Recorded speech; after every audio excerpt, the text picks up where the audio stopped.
Didn't you eventually get into like dealing and stuff? Yeah. I mean, but it wasn't a means to like. It was just a means to make some money. It wasn't like. Was it as a teenager or that was like later on in life? No, that was more as a teenager when I had.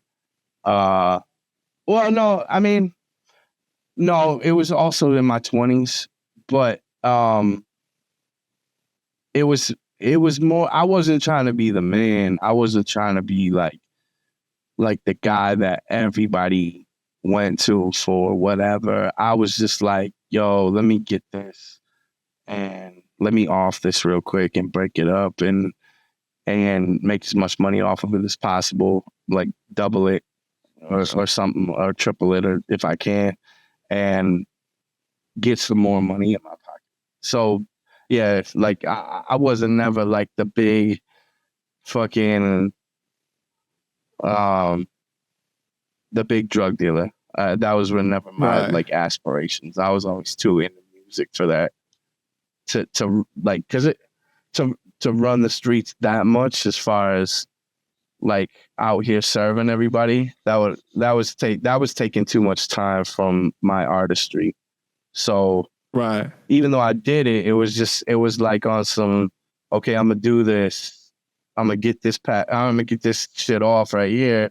And then I'll make the money I need to make. I might do it again. I might even just take a whole time period and be like, all right, this is what I'm gonna focus on now, just so I can get back to the music and be a little bit more comfortable. What do you think that whole experience like taught you or shaped you like as a person? The whole experience of like selling drugs? Yeah. It definitely like lets you understand people more. It was like almost kind of like learning business without learning business. You know what I mean? Like you're learning the straight side of business, but you're still learning it. It's still, like mathematic, and it's also like social and politics and shit like that. You're learning all these things because you're having to deal with these people, and you're learning people's, like whether someone's like a flat out fiend, whether they're like a functioning whatever, whether it's just one of your homies and you're just selling them a bag.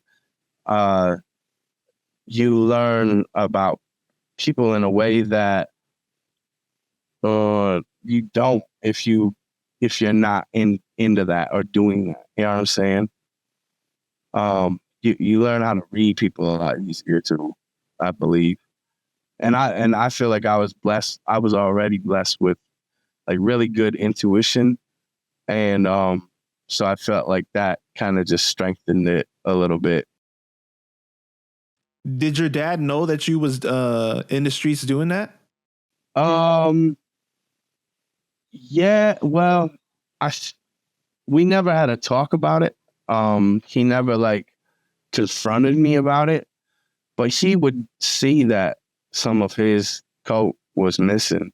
You know what I'm saying? Like, and he had to have seen it because I would take as much as I possibly could that to the point where he had to see it, bro.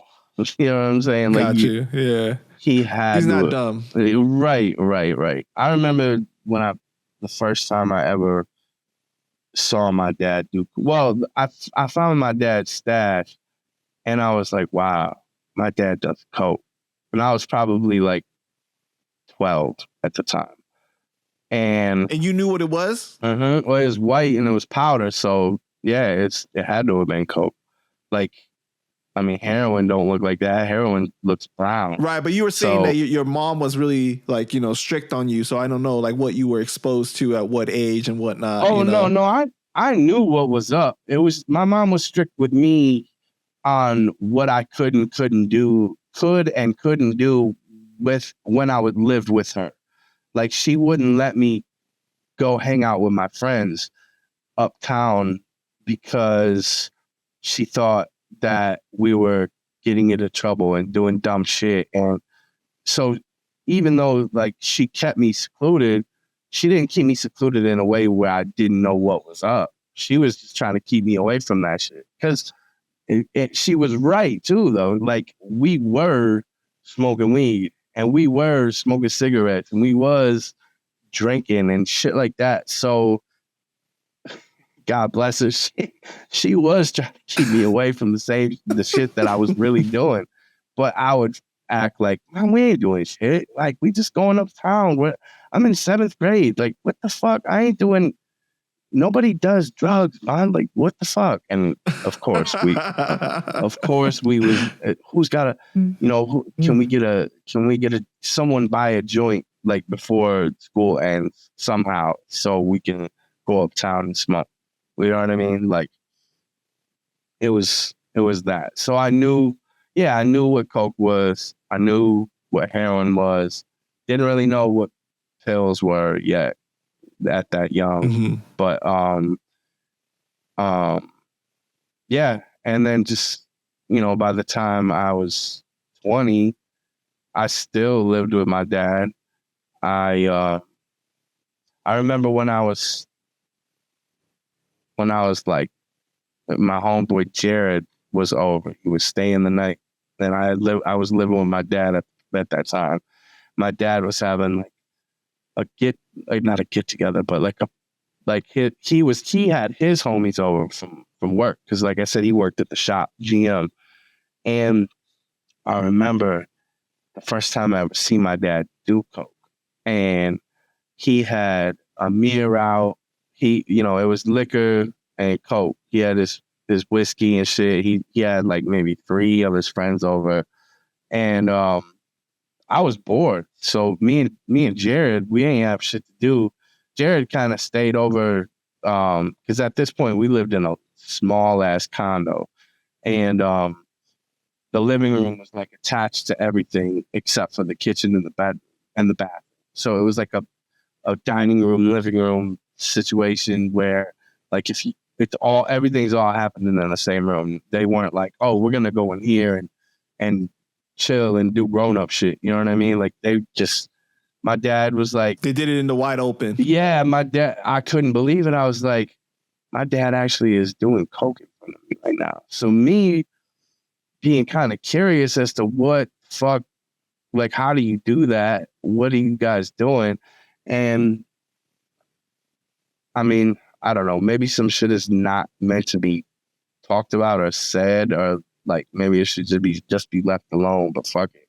Like he of course he'd never let me do any kind of coke or no shit like that, or he would let me drink and smoke cigarettes, but that's about it. But anyway, I remember they was passing the little mirror around with lines chopped up on it, and they had a razor blade and money because they rolled it up and that's what they ooh with. Right. So they're passing around the table, and when it gets back to my dad, and while he's talking, because they're all bullshitting while this is all going on, and I'm sitting there and I'm like, how far can I get with fucking with whatever this is? And you know what I'm saying? So I grabbed a razor blade and I'm like mixing up the little coke that was on the mirror in front of these 4 grown men. You know what I'm saying? Like, and they just didn't care. Nobody said shit. So I just kept doing it. And I remember like chopping up lines, and that's it. I just watched them do coke. And me and Jared eventually like came to the table, and we just hung out with my dad and his 3 other friends, and they did coke and shit like that. But I was so surprised that my dad was actually like letting me hold that razor blade and like fuck with the coke. You know what I mean?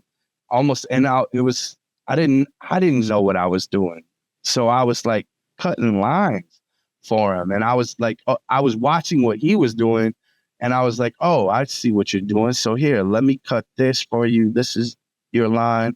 this is another line, this is another line. And then that's it. That was my first encounter with like someone doing coke, and it was my pops. And how old were you at that time? I had to have been 13 or 14. Maybe 12. Maybe. I think I was either in 6th or 7th grade. So 12, 13. I wasn't 14 in 6th in 6th or 7th grade. So, or was I? It had to have been 6th or 7th grade. It was probably 7th grade.